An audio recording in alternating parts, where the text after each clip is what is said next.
What's going on there? Testicles 1 2, testicles 1 2. That's how I get down. Kenny George used to be from the boogie down, now I'm from the land. I'm about to put it down. But yeah, I know y'all enjoyed the playoffs. You know, watching the Lakers whoop on the Magic.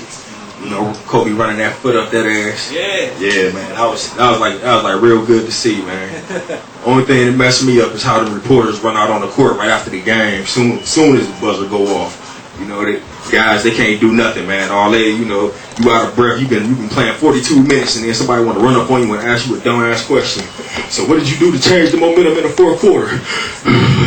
Well, what we did, we put the ball in the hole more times than they did. Stopped them from scoring. You know, had to hit them 2 free throws down the line, and that's how it happened. Then they take off running, and you know, you just came out, you like a damn fool. You can interview somebody that's just straight out of breath. How intelligent can you look? I mean, that's just how they do it, though. It seemed like they had learned their lesson 3 years ago when they interviewed Shaq.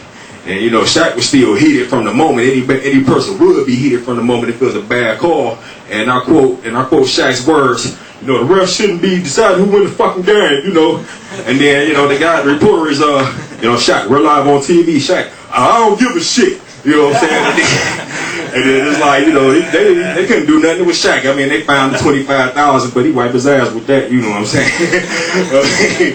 I mean, you know, some realness, man. But you know what's crazy, though? This on some real, off the top of the dome, real stuff that happened to me. How the hell you get pulled over by the police for child support and you got 3 kids in the car with you? Oh God! I mean, for real though. I mean, this really happened to me. On some realness, you know. I got pulled over. They got me handcuffed in the back of the car. My 3 kids is in the back seat, and they talked about I ain't paying my child support.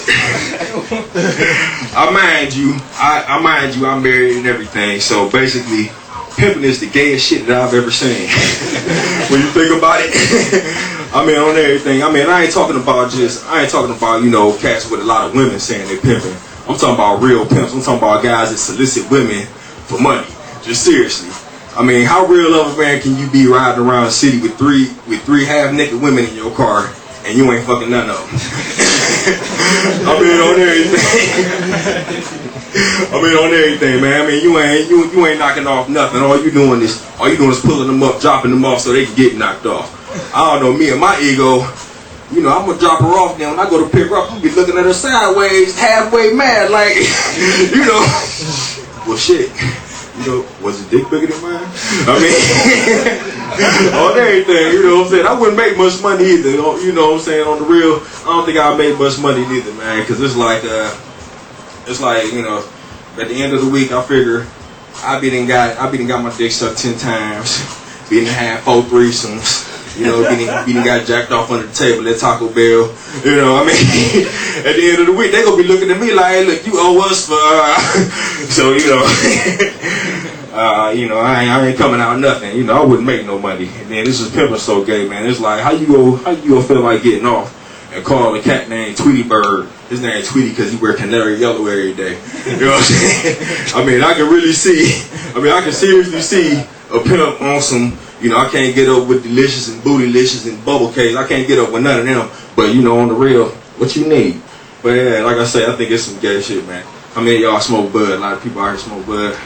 All right, yeah, y'all ain't got to give a round of applause. Y'all ain't got to give a round of applause. This might hit the internet. I don't want y'all to make y'all life up.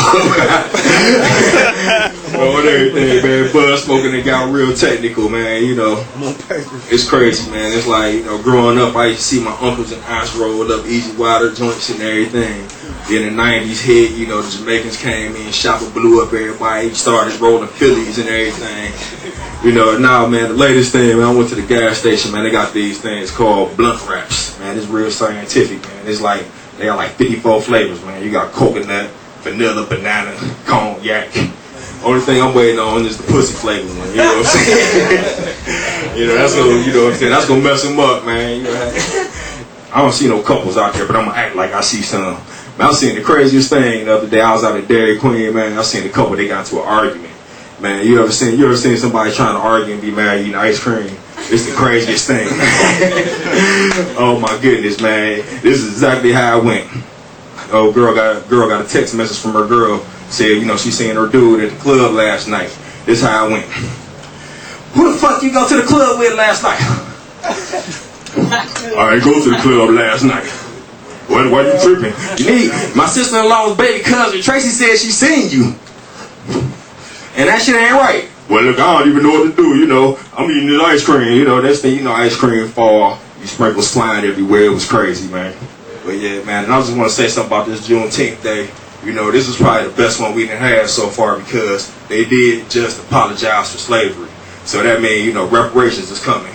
You know, and what they gonna do, they gonna get. And how it's gonna work out, it's gonna start raining Cadillacs all over black folks. All day. That's how it's gonna play off. But I'm telling you, man, be careful, man. Be careful, because they talking about changing their name to GM to Government Motors. And I don't trust Government Motors. Don't do no dirt in one of them cars, man. The doors gonna lock up on you and it's gonna drive you straight down to the precinct. All everything, man. That's my time right now. George Williams, aka Just George. Holla at me.